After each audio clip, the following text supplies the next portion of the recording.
Hello, pod people. I'm Dahe, and welcome to Millennial Edition. Thanks for joining us. Like I mentioned in the last episode, February is the month where we celebrate love, so we will spend all month discussing it. Remember to subscribe to our podcast and follow us on Twitter to be a part of the discussion. Okay, so let's dive right in. So as you know, this week is Valentine's Day, and as lovers around the globe are preparing to ready the romance, it got me thinking, why do we celebrate this holiday? Let's take a look back at the origins of this holiday. So we celebrate Valentine's Day largely from the celebration of the patron saint Valentine of Rome. Saint Valentine was born around 2206 AD and was known for preaching Christianity and helping Christians who were at that time being beaten and tortured by Rome. So as a result for standing up to an oppressor, he was executed on February 14th, 269 AD. Now, there are several legends that surround the legacy of Saint Valentine, but the more popular legend is that while Saint Valentine was imprisoned awaiting execution, he fell in love with a woman. Legend states that the woman happened to be the jailer's own daughter that would come to visit him. And right before his execution, he sent her a love letter and signed it, "From your Valentine." And this became known as the first Valentine greeting. And since he was executed on February 14th, every February 14th, his death was commemorated with a feast, which made Saint Valentine one of the most popular saints in Europe.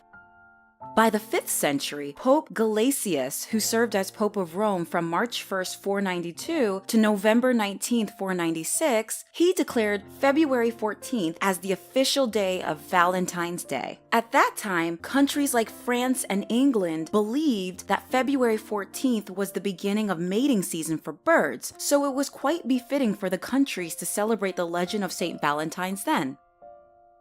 It was the legend and the time of mating season that really gave Valentine's Day the character of being a holiday celebrating love and romance, and thus, Valentines were circulated throughout the Middle Ages.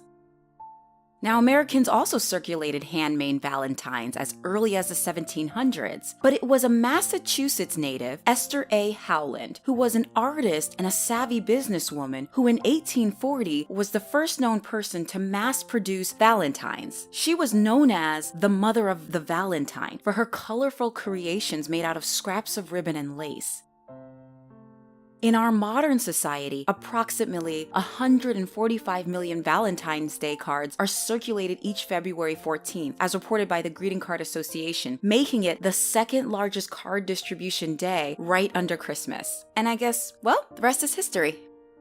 So whether any of the legend of Saint Valentine is true or not, you have to admit it is a really sweet story. It's got everything in it, a tale of standing up to injustice, falling in love under extreme circumstances, being brave enough to express and declare love to the woman he loved, and paying the ultimate sacrifice for fighting for his beliefs. And I can see why there is such a romance to that, this idea of sacrificial love. Although martyrdom is quite a depressing topic, and one I don't really like to dwell on, there is something to take notice of when someone loves someone or something so deeply that they are willing to lay down their own life for it. And for Saint Valentine, what probably influenced his way of loving was the love he had for his own religion, Christianity, which teaches this type of sacrificial love. Because in Christianity, it teaches about the story of Jesus, who instructed his followers to love others and love God, and he loved people so much that he submitted himself to martyrdom to save the soul of humanity.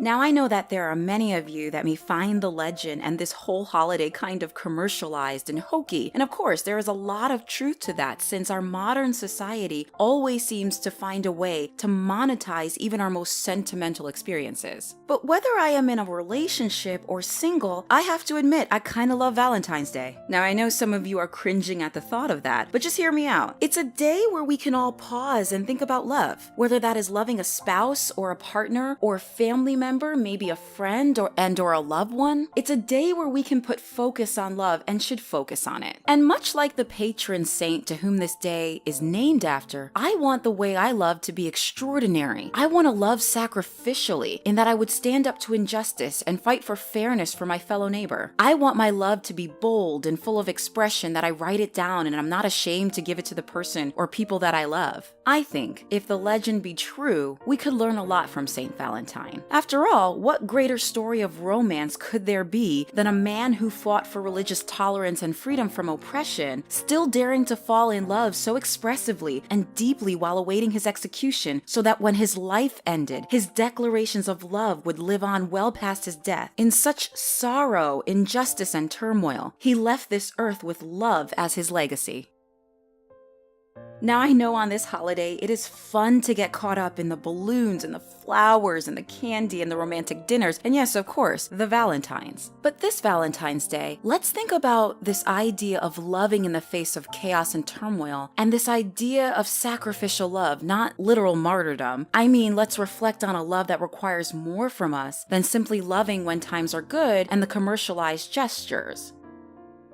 A lot of people I've spoken to this year have expressed either anxiety from trying to figure out how to celebrate Valentine's Day with a spouse or a partner, or sorrow that they will not be spending it with anyone at all, or straight up anger that this holiday even exists in the first place. Well, here's my advice. Let's start with the couples who will be celebrating the holiday. For couples who want to celebrate but don't want to break the bank or get caught up in the commercialization of the holiday, perhaps maybe this year go low-key and corny. Esther A. Howland made beautiful valentines from scraps of lace and ribbon. Maybe connect with one another over a creative project like that, or write a sweet, bold declaration of your feelings and exchange them with each other. Valentine's Day does not have to be elaborate or expensive. Remember, Saint Valentine was incarcerated, awaiting his execution when he wrote a single letter, one simplistic gesture that sparked a holiday we celebrate centuries later.